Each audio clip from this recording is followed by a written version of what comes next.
Hello everyone. Today we are going to discuss the fourth lesson of that is of geography, that is structure of ocean floor. Okay. So in the previous lesson we have discussed about the clouds. Okay, that is the humidity and clouds. Okay. Today we are going to discuss the structure of ocean floor. Okay. So let us start. We know that the proportion of water and the land is uneven on the earth. Obviously. कि हमारे यहाँ जो है water और land का proportion है वो same नहीं है, अनइवन है. Around 71% of the surface of the earth is covered by the water. ठीक है, हमारे अर्थ का 71% जो सरफेस है, एरिया है, वो किससे कवर्ड है? वाटर से कवर्ड है. ठीक है, by water. But there is a land even below this water. Okay, but like water it is not at the same level. Around 70% of the surface is covered by the water, but there is a land even below this water. समझ में आया कि हमारे अर्थ का 71% जो हिस्सा है वो पानी में कवर्ड है, पानी से कवर्ड है. लेकिन इस पानी के अंदर भी क्या है? लैंड है. But there is also a land below the water. Okay, but like water, it is not at the same level. But पानी के जैसे ये सेम लेवल में नहीं है. Okay, so we classify various landform on the earth on the basis of altitude. ऊंचाई के हिसाब से क्या करते हैं हम, इस लैंडफॉर्म को क्लासिफाई करेंगे. And a similar classification can be done for the landform submerge under the water. जैसे आपको और सरफेस के ऊपर प्लेट्यूज, प्लेन्स, माउंटेन्स, हिल्स ये दिखाई देती है, वैसे सिमिलर काइंड में जो लैंडफॉर्म है वो सी के अंदर भी है. That is called as the submerge, यानी सी के अंदर डूबा हुआ लैंड, सबमर्ज. ठीक है, so a similar classification can be done for the landform submerge under the sea. Okay, so try to, एक यहाँ पे आपको याद दिया हुआ है कि ये फिगर दी है और आपको ये लैंडफॉर्म बताने हैं. सो I have written here, actually it was the blank place and you have to write the all kinds of landform. I have written here, please see it carefully. First one is mountain, and if you have to just label it in your textbook also. So जैसे मैंने यहाँ पे label किया है, you have to also label it in your textbook and please start writing accordingly. So please see and start writing. First one, you see the higher altitude region, mountain. Then you will see plateau, flat land. Plateau किसे बोलते हैं हम? Flat land को, table land को. This looks like a table, है ना? दिख रहा है ना आपको? So this table land और this is the plateau. Now it is a coast. आपको पता है coast कि जो एरिया सी से कवर होता है, that is called as the coastal region. तो ये क्या है? कोस्ट है. ठीक है, अब उसके बाद में देखेंगे हम ये जो थोड़ा सा स्लोप आ रहा है अभी इसमें सी लेवल का. देखो आपको, दिखो यहाँ से सी लेवल दिख रही है आपको. That is called as the continental shelf. Continental, CONTINENTAL, continental shelf आपको दिख रहा है यहाँ पे. ये देखो NENTAL, देखो यहाँ पे continental, NENTAL, continental shelf. Now next जो है एकदम स्टीप स्लोप दिखाई दे रहा है यहाँ पे. ये देखो, ये स्टीप स्लोप है एकदम. ये देखो एकदम स्टीप स्लोप है. That is called as the continental slope. This is the, sea here, this is the continental slope. ठीक है, फिर से आपको ये प्लेट्यू दिखाई दे रहा है. देखो, this is the submarine plateau. This is the submarine plateau. SUBMARINE, submarine plateau. This is the island. देखो, this is the island. And last one are the marine dips. These are the marine dips. ये देखो, ये जो है ये क्या है? marine dips. Okay, सो इस तरीके से हमने क्या किया, जो वेरियस लैंडफॉर्म जो वाटर के अंडर सबमर्ज है उसको हमने क्या किया? लेबल किया. तो आपको कैन यू टेल में यही लिखना था. You have to name the landforms. ठीक है, So we have written the names. Now we will talk about the relief of ocean floor. Ocean floor यानी floor of the ocean, है ना, उसे हम ocean floor बोलेंगे, ठीक है.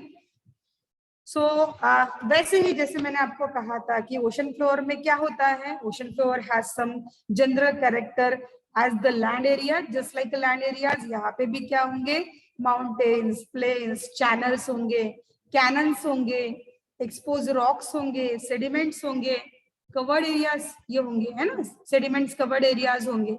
तो ये सारा हमको दिखाई देता है फ्लोर पे, ठीक है. तो फ्लोर में क्या क्या रहेगा, फ्लोर का कुछ इसका कैरेक्टरिस्टिक फीचर क्या है, it has the general character just like that land areas are having like mountains, plains, channels, canyons, okay. Then expose rocks and sediments cover areas. तो ये सारा जो है कवर करता है कौन, ocean floor. So the large submerge land submerge below oceanic water is called ocean floor. Please underline what is mean by ocean floor. The land submerged below oceanic water, पानी के अंदर की जो जमीन है डूबी हुई, that is called as the ocean floor. फिर इसमें सब आएंगे, प्लेट्यूज, प्लेन, जो मैंने अभी लाइन फॉर्म दिखाया ना आपको, ये सारे आएंगे, ठीक है. The relief of the ocean floor is decided upon the depth of the sea floor and shape of the land. जमीन कैसी है, उसका शेप क्या है, जो सबमर्ज लैंड है उसका शेप कैसा है, ओके. और इसकी डेप्थ कितनी है, सी की डेप्थ कितनी है, वो कितनी डीप है, इसके ऊपर जो है ओशन फ्लोर जो है उसकी ऊंचाई, ओशन फ्लोर की ऊंचाई डिपेंड करते हैं. रिलीफ मींस ऊंचाई. So the relief of the ocean floor is decided upon by the depth from sea floor to slope of the land there, okay. So usually जो एवरेज डेप्थ होती है ocean की वो around 3700 metre होती है. कितनी होती है, 3700 मीटर. यूजुअली इतनी जो है जनरली डेप्थ होती है ओशन फ्लोर की, ठीक है. द ओशन बेड क्या किसे बोलेंगे, बॉटम ऑफ द ओशन. जो ओशन का बॉटम है यानी नीचे वाला हिस्सा जो है बॉटम, जैसे आपका जो टैंक होता है ना, टैंक का किसे बॉटम होता है, ठीक है, तो उसको बोलेंगे bottom of the ocean. So it is also uneven, जैसे ये जो है अनइवन होता है, ठीक है. अल्टीट्यूड किसका, इसका लैंडफॉर्म्स का, या फिर हम बोलेंगे कि इसकी डेप्थ, ठीक है, के ऊपर जो है रिलीफ जो है वो डिपेंड रहता है. तो वैसे ही जो है ये कॉन्टिनेंट भी, जो ओशन बेड है वो भी अनइवन है, okay. Just like a land on the continent, continent के ऊपर जैसे लैंड अनइवन है ना, जैसे पूरी प्लेन है तो प्लेन, थोड़ी सी ऊपर उठी तो प्लेट्यू, फ्लैट में बीच में फ्लैट है तो प्लेट्यू, बहुत ऊपर ऊंची तो माउंटेन. वैसे ही ओशन बेड भी क्या है, अनइवन है, वो भी कम ज्यादा, कम हाइट पे ज्यादा हाइट पे, ऐसे यहाँ पे वो वैसा ही है, okay. So the ocean floor relief consists of all the submerged landforms. Ocean relief में क्या क्या आएंगे, सारे submerged landform आएंगे. The structure of the ocean floor differs from ocean to ocean. ये जो structure है वो ocean to ocean differ करता है. जैसे फॉर एग्जाम्पल कि हर एक ह्यूमन बीइंग का क्या होता है, नेचर है, पर्सन टू पर्सन क्या करता है, डिफर कैसे करता है, ठीक है. तो वैसे ही ये जो ओशन के जो स्ट्रक्चर है फ्लोर का, that differs from ocean to ocean. एक ओशन में थोड़ा सा अलग स्ट्रक्चर होगा तो दूसरे ओशन में थोड़ा सा अलग होगा, डिफर कर सकता है, नो मैटर, ठीक है.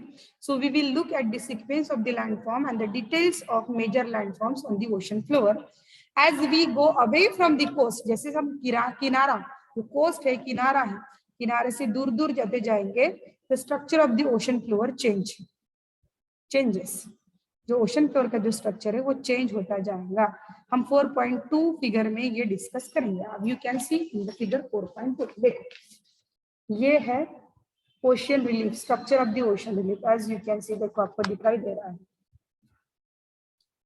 ये देखो ये कॉन्टिनेंट हुआ, ये देखो आपको दिखाई दे रहा है, देखो पहले ये कॉन्टिनेंट है, फिर कॉन्टिनेंट को लग के कोस्ट, कोस्ट के बाद कॉन्टिनेंटल शेल्फ, ठीक है.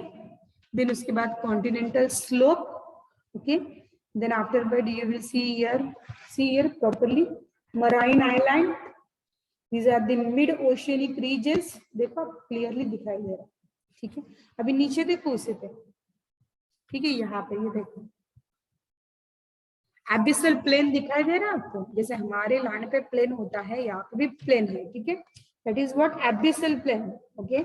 यहाँ पे मराइन डीप है, ठीक है, और यहाँ पे मराइन ट्रेंचेस है, देखो आपको दिख रहा है।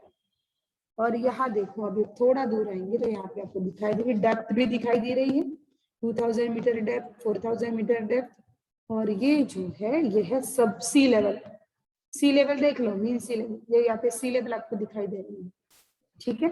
और ये फिर से कॉन्टिनेंट है ना। So this is the structure of ocean relief, okay, ocean relief. तो let us start with first one, that is the continental shelf. तो अब हम देखेंगे कि कॉन्टिनेंटल शेल्फ क्या होता है, ठीक है। So let us start. The land near the coast and submerged under the sea is called continental shelf. Please underline. देखो आपको दिख रहा है, देखो ये कॉन्टिनेंट है और ये कोस्ट है, और ये कोस्ट के बाद जो है that is the continental shelf. तो क्या बोला गया है, the land near the coast and submerge under the sea is called continental shelf. देखो कोस्ट के बाजू की जो लैंड है और जो इसके अंदर डूबी हुई है, किसकी, किसके, सी के, तो उसे बोलेंगे हम continental shelf. So this is the shallowest part of the ocean. Shallow means little depth, depth तो होंगी, ओशन है तो डेप्थ तो होंगी, लेकिन लिटिल डेप्थ पे जो पार्ट है, okay, this is the shallowest part of the ocean bed. ये ओशन बेड का शैलोवेस्ट पार्ट है, यानी लिटिल डेप्थ पे जो है वो अकर होता है, पोजीशन है इसकी। And is also called the submerged coastland. इसको ही कॉन्टिनेंटल शेल्फ को ही submerged coastland भी बोला करते हैं। It is also known by the name submerged coastland and its slope is gentle. Slope कैसा है, gentle, okay. So the extent of the continental shelf is not uniform everywhere. इसका भी जो एक्सटेंट है वो यूनिफॉर्म नहीं है, अनइवन है। It is narrow along the coast of some continents while it is broad for 100 of kilometers by others. कुछ continent पे आपको इसका जो है वो स्लोप जो है वो, ठीक है, वो ये जो कोस्ट है ये नैरो मिलेगा, और सम वेयर इट इज ब्रॉड, कहीं पे ब्रॉड दिखेगा तो कहीं नैरो दिखेगा, ठीक है। Its depth is up to 200 meters below the sea level. How much? 200 meters.